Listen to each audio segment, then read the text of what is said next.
प्रिय विद्यार्थियों, आज हम आपको बताएंगे कि वर्ग संख्याएं क्या है।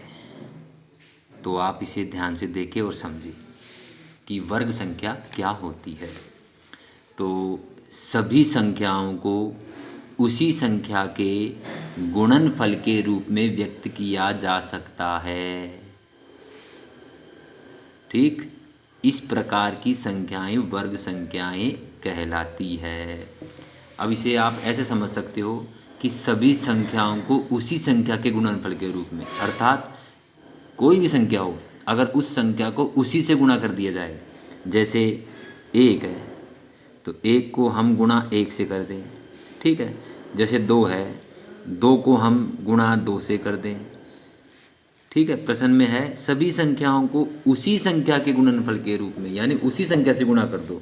जैसे आपने ले लिया संख्या तीन, अब तीन को हमने गुणा किया तीन से, ठीक है। इसी प्रकार हमने संख्या ले ली चार, और चार को भी गुणा कर दिया हमने चार से। इसी प्रकार हमने संख्या ले ली पाँच, और पाँच को भी गुणा कर दिया पाँच से। यानी किसी भी संख्या को उसी संख्या के गुणनफल के रूप में, यानी उसी संख्या से गुणा कर दिया जाए। छः को गुणा छः से किया, सात को गुणा हमने सात से किया, आठ को गुणा हमने आठ से किया, ठीक। इसी प्रकार नौ को गुणा अगर हम नौ से कर दें, इसी प्रकार अगर हम 10 को गुणा 10 से कर दें, इसी प्रकार हम 11 गुणा 11, 12 गुणा 12, 13 गुणा 13, यानी कि किसी भी संख्या को उसी संख्या से गुणा कर दिया जाए तो हमें वर्ग संख्या प्राप्त होगी। एक गुणा एक किया तो एक, दो गुणा दो किया तो चार, तीन को गुणा तीन से किया तो नौ, चार को गुणा चार से किया तो 16 है, पाँच को गुणा पाँच से किया तो 25, है ना।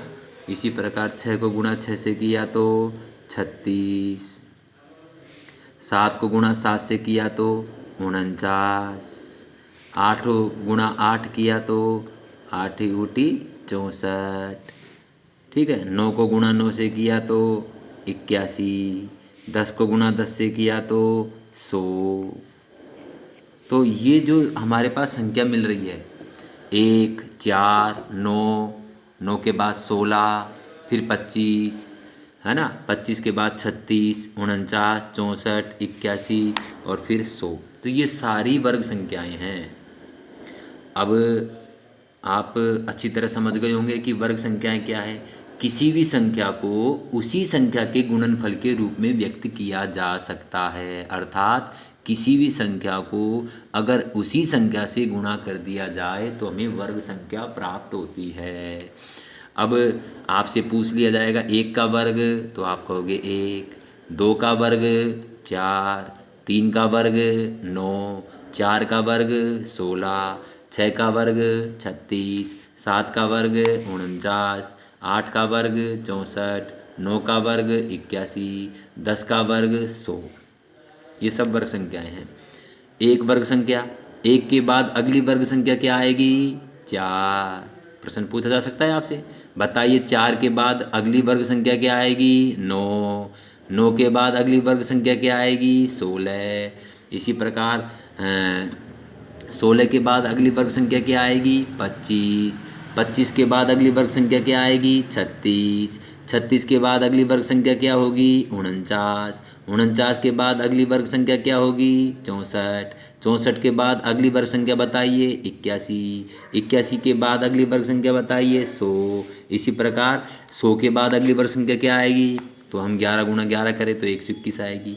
तो इस प्रकार आप वर्ग संख्याओं का पता लगा सकते हो, यानी कि किसी भी संख्या को उसी संख्या से अगर गुणा किया जाए तो हमें वर्ग संख्या प्राप्त होती है। तो ये वर्ग संख्या आपको याद रखना है।